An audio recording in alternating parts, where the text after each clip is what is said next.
Truth to reveal about the real Ronnie Brown. Come on up, Stacy.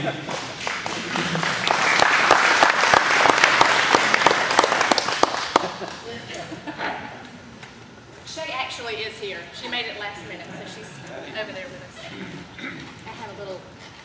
Uh-oh.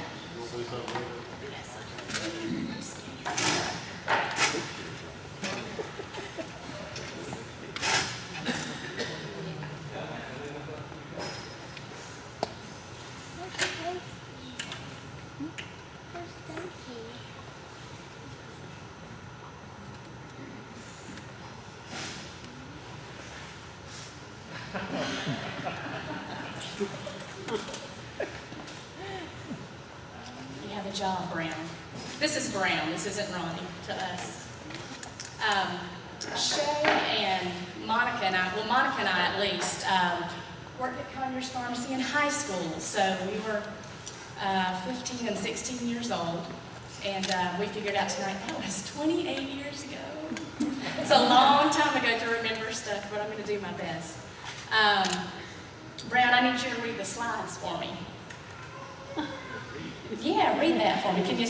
You can read, right, Brown? I can read a picture. Everything I needed to know, I learned working for Brian. It's true. This is lesson number 1.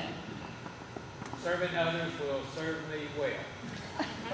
It's true. Brown was a servant. And everything that I'm saying is in past tense, and I'm assuming it's still present tense. But Brown served, and he served through work, he served through community, he served through church. He taught our Sunday school class, which is baffling to me because he worked with us during the week, and he still wanted to be with us on the weekends. I'm going to say it was because of us that you wanted to teach Sunday school. And he was a silent giver. He did so much for the patients or the customers that would come into the pharmacy, the yeast infection. Oh, y'all wouldn't believe the things that people asked them to do. And we would stand back and go, we wanted to remain young and naive and not see any of that. But it didn't go unnoticed by Monica, Shay, or myself.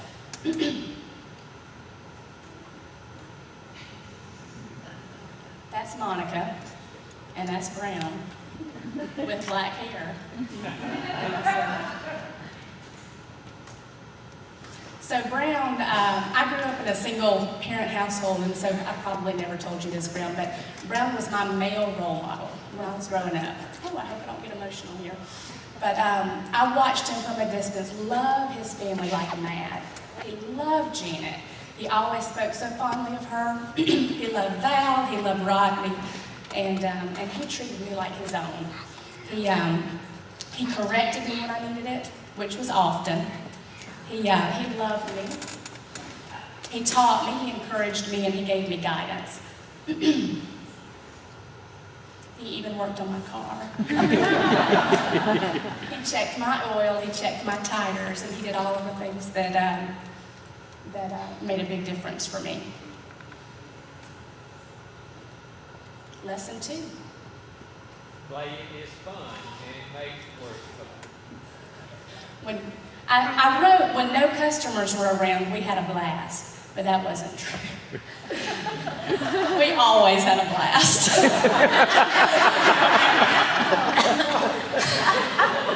I had so much fun going back through these photos. Brown was such a sport.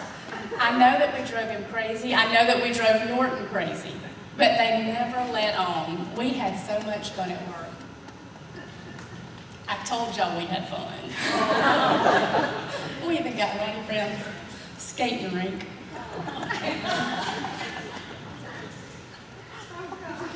That's Monica and I with cotton from pill bottles. And we were a hot mess even then. We also wanted to notice that we wanted to acknowledge that we noticed after we left that you never hired teenagers again. I know there was a reason for that. And I'm glad to know that we made an impression. Number 3. Life gets hard. Mommy, don't mind. Dig it for it, if you have to, dig for it if you have to, or let others make fun of you. I can say this. I mentioned fun, but it was funny working there. Brown loves probably still Far Side. And we had so much fun. We laughed every single day at work. So I had to put a Far Side in there just for you. I'm going to tell y'all a story now. When I was in the 11th grade, so I was at 16, 17 years old, we had a contest at school. I went to Rockdale County High School, and we had a contest at school. And whoever sold the most Krispy Kreme donuts won free tickets to the prom. Well, 2 weeks before prom, they let me know that I won free tickets to the prom. 2 weeks before prom. I didn't have a dress. I didn't have a date. And so Beth Mobley's daughter, Angie, loaned me a dress, and it was perfect, and it was pink, and it was everything I'd ever dreamed of. But I still didn't have a date. And it was 2 weeks, and it was too late, and so I got desperate. And so I started asking a lot of people to prom, and could not find a date to prom. I had 2 free tickets, and I still couldn't find a date to prom. So it was a bad situation. I remember telling Ronnie Brown about it, and instead of letting me get down and figure things out, this was his response. And I've had it in my scrapbook all these years. Talk about a typewriter. I don't know if you can read it from there, but he's written Stacy with a typewriter. Hi, Charles. Is anyone sitting here? No. I saw you sitting here by yourself and thought you might like some company. I know I hate eating alone. Charles says, that's nice of you. So, have you asked anyone to prom? Yeah. Hi, Brian. Is anyone sitting here? And Brown types, honk, if Stacy has not asked you to prom.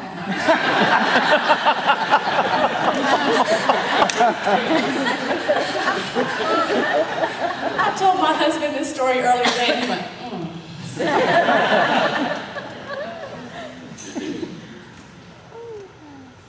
Number 4. Back up. Who'd you go to prom with? I did end up having a date to prom. I did. I left early. Don't kill teenagers, don't let your spouse kill teenagers. Well, first of all, let me start this by saying that I am delighted to hear about the teenage and the college shenanigans. It made me feel a little bit better because we had some shenanigans.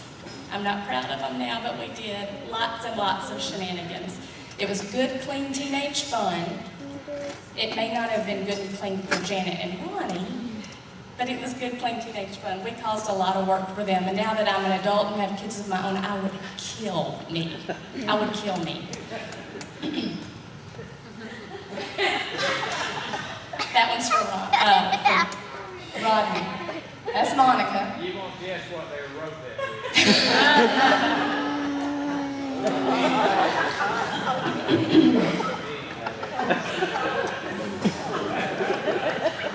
I think that's the one that made you mad, Janet, where you said no more toilet paper. I think we made you late to something on that one. I think that's the one. So then we went to Forks. And imagine what we could have done if you had paid us more than $3.85 an hour.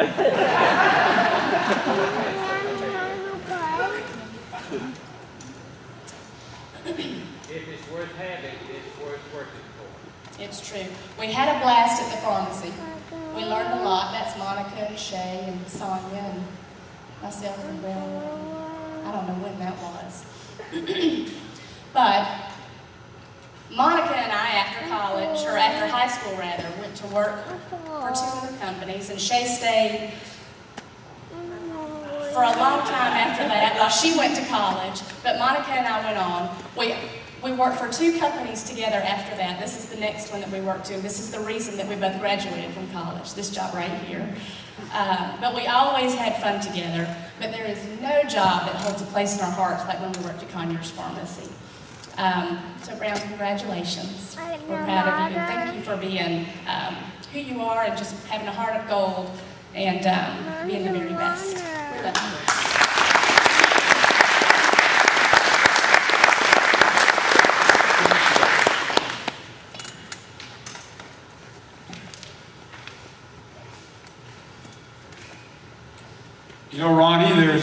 there's an old expression, behind every successful man is an astonished mother-in-law.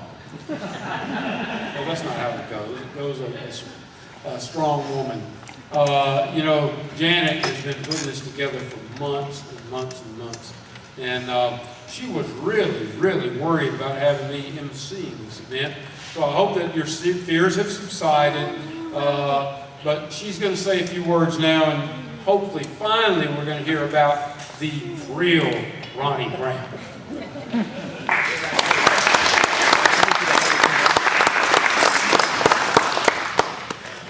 Well, before I get into the real stuff, I think January this past year, it kind of passed through my mind to do something like this, but I kind of just dropped it.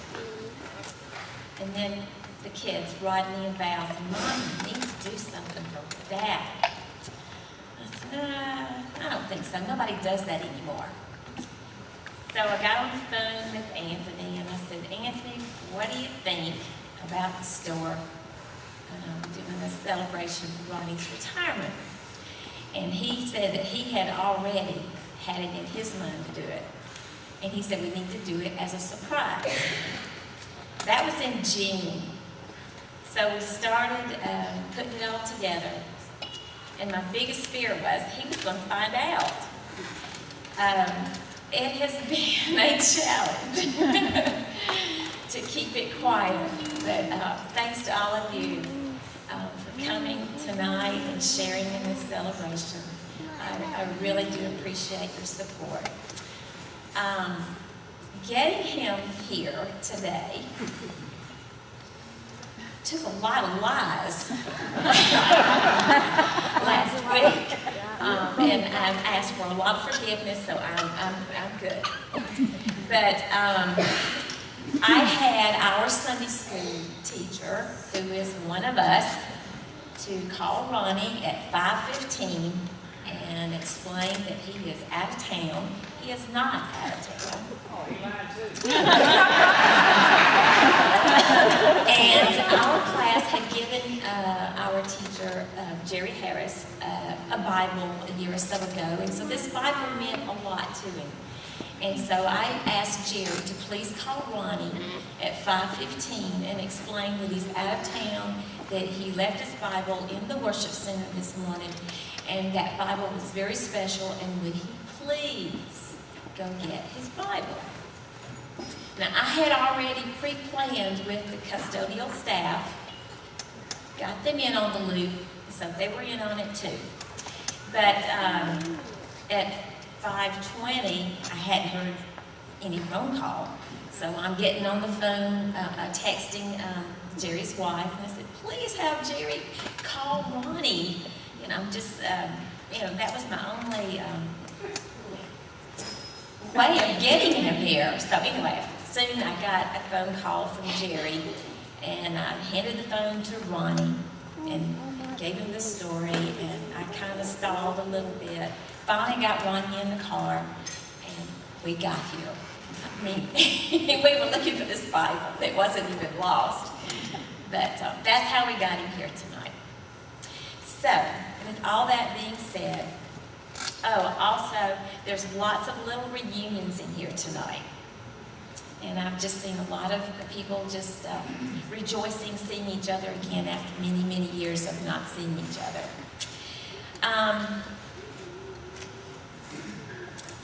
God began working in mine and Ronnie's life 50 years ago. Our church had a Sweetheart Valentine banquet when we were youth. We attended that banquet. We didn't attend it together, but we were there at the same time. The youth voted on a Mr. and Miss Sweetheart. And guess who won? We did. We wore matching crowns that were cardboard covered in aluminum foil. And yes, Rodney, they had cardboard then. And yes, Val, they had aluminum foil then, okay? So, anyway, now I was only in the 7th grade and he was in the 9th. But that following summer, we went to church camp, and Ronnie finally made his move on the very last day and sat with me in church. Do you remember the shirt you wore? Same one as that? Right, yeah.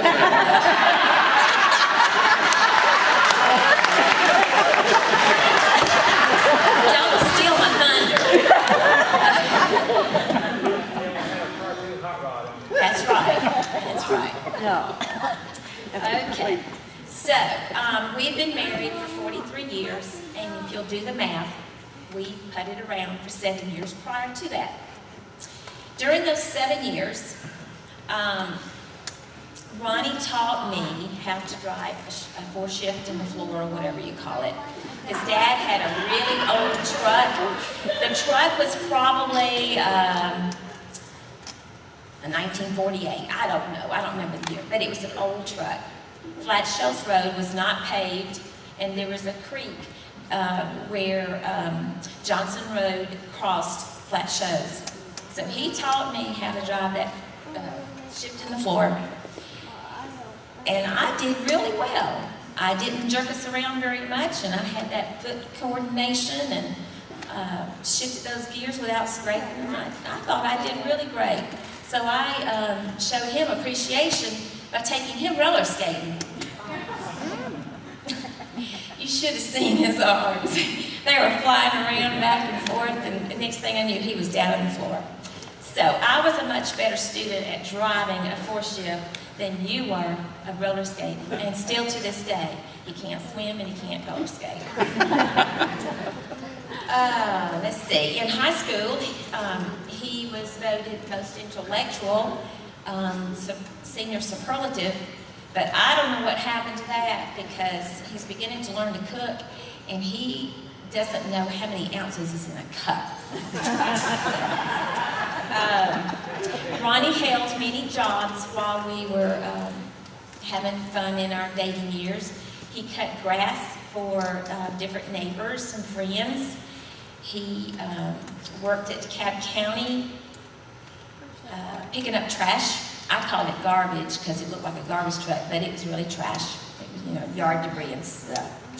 And then he worked at Beasley Drug and delivered newspapers. So his money was very well hard-earned money, and that's what we dated off of. And at the time, I didn't really know how well to appreciate the little dates that we had, because he had no money, but he spent it all on me. Still are.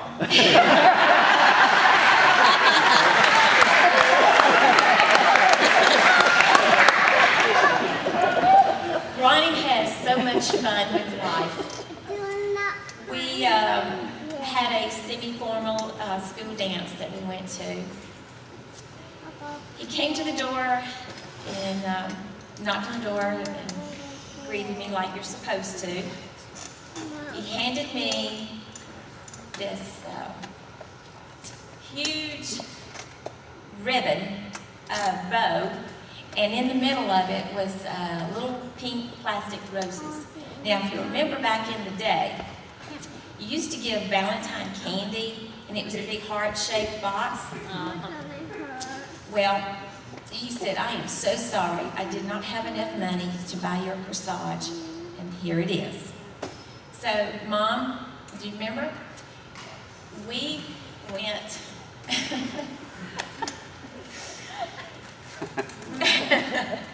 we went back to the bedroom, and she pinned that big bow all over my dress as best she could with pink roses on it. And I walked back down the hallway to the living room where Ronnie waited on me. And I was very proud to wear that big red bow. And then he pulls out, well, let me back up. He stood there, rolled over, crying in laughter.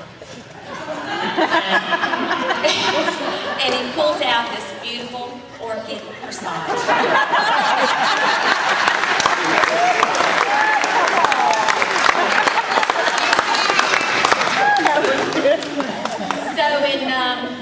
1971, we were married, and we have two lovely children with their spouses. We have 5 grandchildren present and 1 on the way.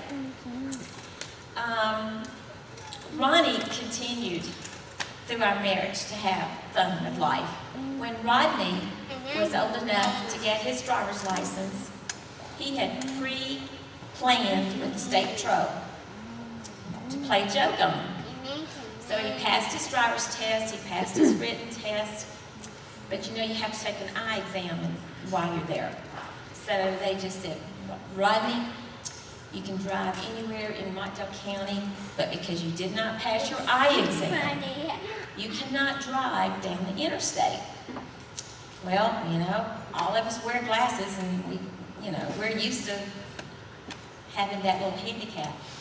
But anyway, they told the truth and he was able to drive. So, Ronnie Brown, you owe your son an apology. Well, you know, we try our very best to be as fair with our children as possible. We try not to show any favoritism or leaving one out. So we had to do the same thing to Val. He had gone out and found an old, dirty Falcon that had been left out under the trees, and I mean, it had that much dirt on it. He parked it in the church parking lot where Val's friends could see it, and I'm sure he wanted her to feel a little humiliation or embarrassment. But anyway, the word got around that Val had a car out in the parking lot for her birthday. So she found the car, and she was so excited.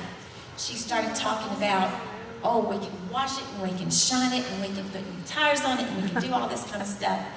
And then Ronnie brings out this cute little used Nissan Red Sentra. So, you know, when does it stop?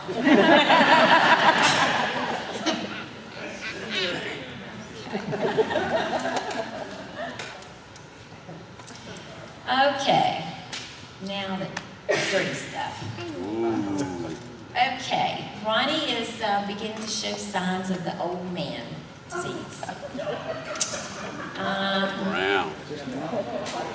This is all in fun, but it's kind of truthful too. He fusses at the other drivers for sitting there on the telephone, talking, texting, smoking, or whatever. But anyway, he's constantly fussing at them. But he does the same thing.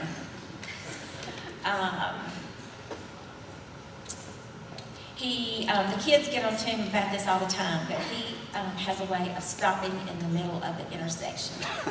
When it's a red light or a four-way stop, he stops. Doesn't stop at the line where he's supposed to. He stops in the middle of the intersection. And I'm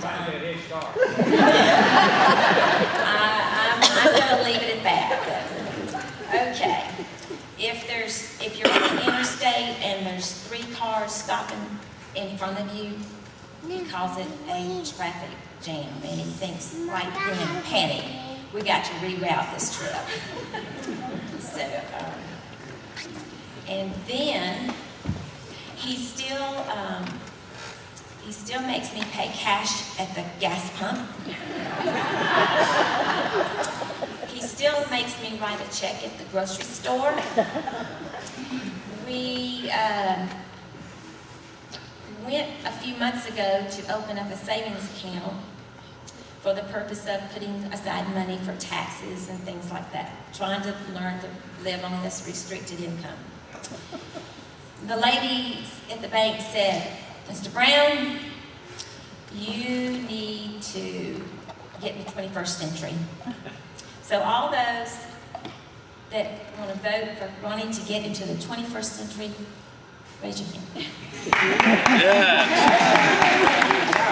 So now I'm going to start charging my gas. All right.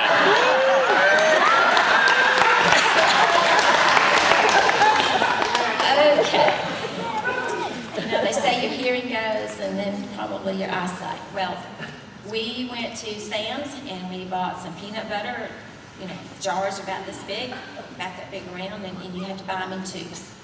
So we had 2 peanut butter jars sitting in the pantry, and then we had one that had been being used. He went to the pantry, and it's sitting right there eye level, and he's looking all over the place for his peanut butter. But it's right there in front of him. So. What can I say? And he is a pack rat. Talking about that shirt being the one that he had on back in 60 something. Well, that shirt's fairly new, but he holds onto his clothes forever. He's the same size he was when he graduated from high school. He still has those clothes. Sue Mahan, he still has those green shorts. And every time he puts them on, he said, "This is in your honor." And they are old. He still has a white shirt even from the Gailey's department store. And you can see through the fibers. Ronnie, you are just full of life. And when I'm frustrated, you make me happy. You make me laugh. When I'm happy, you make me even happier. And tonight, there is a young, beautiful lady that is going to sing. It's not me.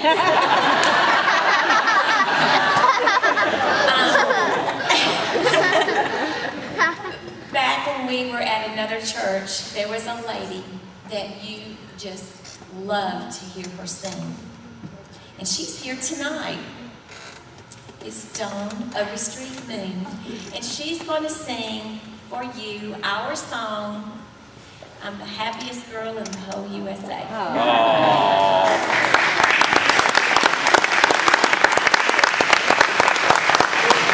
Thanks for the young part.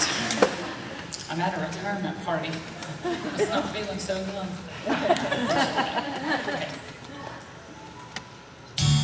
Shine on me, sunshine, walk with me, world, it's a skippity-doo-dah day.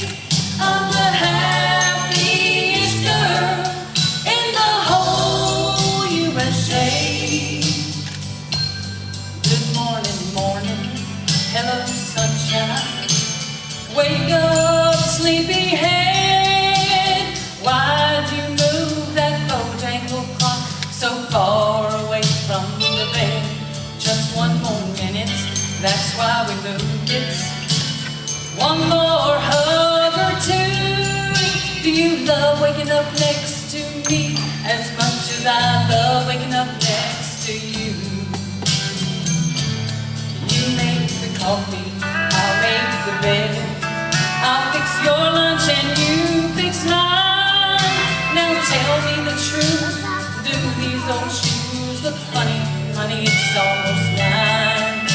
Okay, gotta go, be careful, I love you. Have a beautiful day and kiss the happiest girl in the whole USA. Skippity-doo-dah, thank you, Lord, for making room for me. And thank you for letting our turn the way I always thought it could be.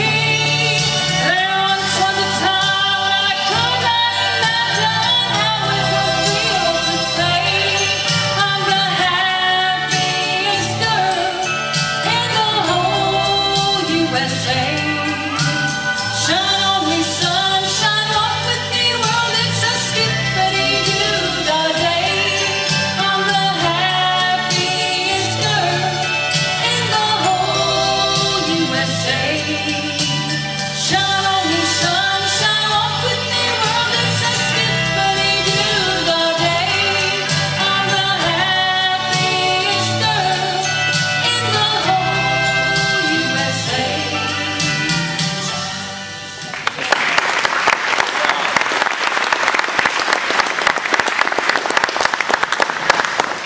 Wonderful, Dawn. Thank you, thank you, thank you. Well, you know who's going to have almost the last word? for years and years and years, even before Jamie worked at Conyers Pharmacy. My sister-in-law, Terry Lynn Potts, worked at Conyers Pharmacy. And it was Brown and Norton, Norton and Brown, Anthony and Ronnie, Ronnie and Anthony. They just kind of go together. And if you haven't seen these pictures up here, you got to take a look at some of these pictures. Anthony's beard used to be as black as my beard used to be. It's Anthony's turn, and you know, I love Anthony Norton. I just really, really do, like a brother. I appreciate so much. I've already said what he and Ronnie have meant to me and my family, and Jamie Lee. And I don't know how he got to be a Tech fan, but I tease and say if he weren't a Tech fan, he'd be just about perfect. But I really wouldn't have it any other way, because, you know, it's the difference of opinions that makes the world go around. But it's kind of funny, every now and then I'll go in, you know, y'all have revealed so much here in the Baptist church. I'll just go ahead and tell y'all, I got the hell with Tech tattooed on my butt. Happened in Key West, Florida 2 years ago. I was sober. Duval Street in Key West.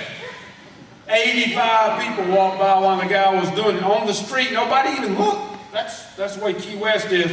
But you know, I'll go in and try to make nice with Anthony and ask him about how Tech's going to be and what the season's going to be like. And every single time I say I'm never going to do it again, because, you know, he tells me. He acts like he thinks I'm interested, and he'll just go through the whole litany. But, Anthony, it's your turn. We all love you. Come on up.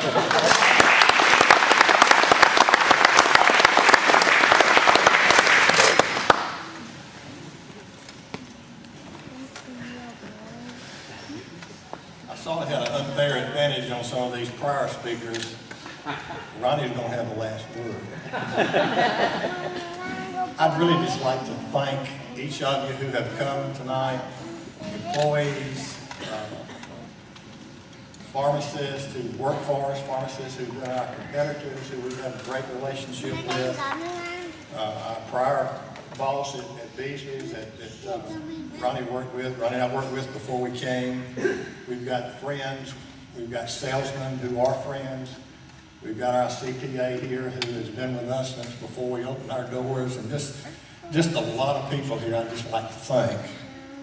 And I'd like to especially thank Sue and Janet for the hard work they did. Janet did so much planning, and she and Sue had a lot of fun fixing these decorations and trying to get it all figured out. And we get so tickled at Janet saying, I don't know what lie I told Ronnie last. I had to tell him nothing to get out of the house. Ronnie and I started working together July 1st, 1972. I had just been accepted to pharmacy school, and Ronnie had just graduated. Heavens did we know that almost 43 years later, we'd still be working together. It's a long time. Like I say, we worked at Beasley's together for 10 years, or we were there together for 10 years, and then I think everybody just sort of wants to go into business for themselves, and it's probably the scariest thing that we ever did. You know, you leave a great job that you enjoy, and you go in and you have no salary. You don't know what's going to happen, but you have faith that you're going to make it. And we worked hard. We've had friends here who are here tonight that came in and paid on their bill first day we were open. And nobody thinks that that's all y'all might be a little money. Put that on my bill, give me a credit balance. I mean, when you got friends like that helping you out, it just makes it real easy. We've been in 3 locations. We started out on one side of West Avenue, and we had 2 on the other side. We had 1 employee when we started out. She was the only person that got paid. We ate peanut butter and jelly every day. She'd go down to the grocery store and buy a pack of ham on Friday, and Ronnie and I'd have ham on Friday and Saturday. We worked every Saturday by ourselves because we couldn't afford anybody. Until about a year later, we finally hired our second employee, and she's here tonight, Stephanie. And but we just had a great time. God's blessed us. We went from that 1 employee to 18 employees. And here Ronnie is retiring and fixing to enjoy life, and I'm just really excited for him. If you were hired at Conyers Pharmacy in the 1980s, would you stand up, please?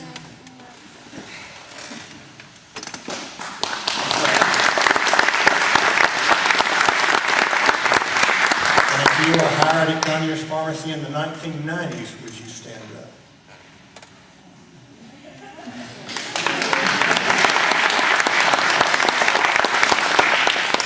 And all those that were hired after 2000, would you please stand up?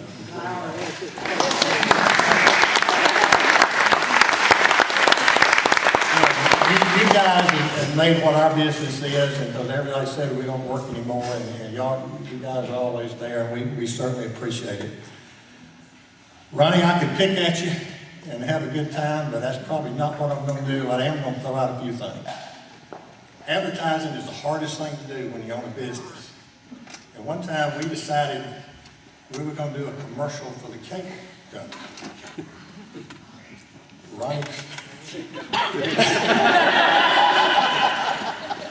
Ronnie had, I think I had maybe a couple lines. Ronnie had one line to do. We worked on that, it just wasn't going to work. So we cut it down, and Ronnie just had a half a line. Cindy and Xander just about died laughing, and it just, I don't know, it just wouldn't come out for him. So finally we rewrote it, and I said, I had most of the stuff to say, and I said, and this is my partner. All he had to do was say Ronnie Brown. It took 4 takes. And he's clicking that pen the whole time.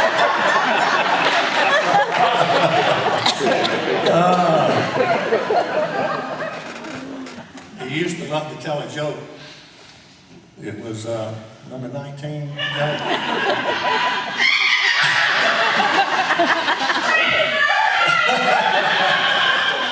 Cindy made so much fun of him telling the joke, he just got to where he wouldn't tell it more. And it really wasn't funny, but Ronnie thought it was funny. We had one of our customers come in one day, and he needed his eye drops. And he told Ronnie what color top he needed. He needed a red top eye drops. And Ronnie said, well, it's too early to get them. You know, we just filled them 2 weeks ago. The insurance won't let, Mr. Ronnie, I don't have them. Mr. Ronnie, I don't have them. Ronnie got on the phone. He spent probably 30, 45 minutes with the insurance company. Finally got an override. Filled the prescription, took it out there. He said, no, Mr. That's not the one I need, Mr. I need the yellow top drops.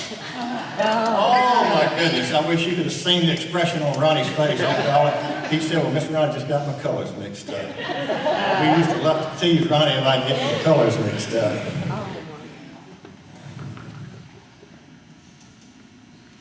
I guess anybody who worked with Ronnie can remember the clicking the pen. Still does. He's still slow. He still can't multitask. But let me tell you, I wouldn't trade him to anybody. He's always been the one that's there when I needed to go to a tech ball game. He worked for me. If I had a meeting at snapping shows, he worked for me. He's the one who always did the dealings with Medicare, dealings with HIPAA. Anybody who's been in pharmacy, that's not fun. But Ronnie would have the patience of Joe to go through all these things and handle that for us. Jamie and I have already decided that's going to be Adam's job. He got outvoted. As long as we work together, we didn't always agree on things, but we've never had a cross word. And I can honestly say that. It's just, most people don't have a partnership like that. And I've been lucky. I've been called Ronnie more than any other thing. And I guess people, they just say one thing and mean another. But I was looking up in the dictionary, and if you look in a partner, it just says it's an associate who works with others for a common goal. And I said, well, that's not really how I feel about Ronnie. And I looked up friend, and it says a confidant, a supporter, a person you know in high regard, a person you trust, a good ally. But still, that just wasn't really what I was looking for. And I remember back in November, I did a speech at the Georgia EMC meeting, and we're talking about co-op directors and their loyalty. And I remembered that, and I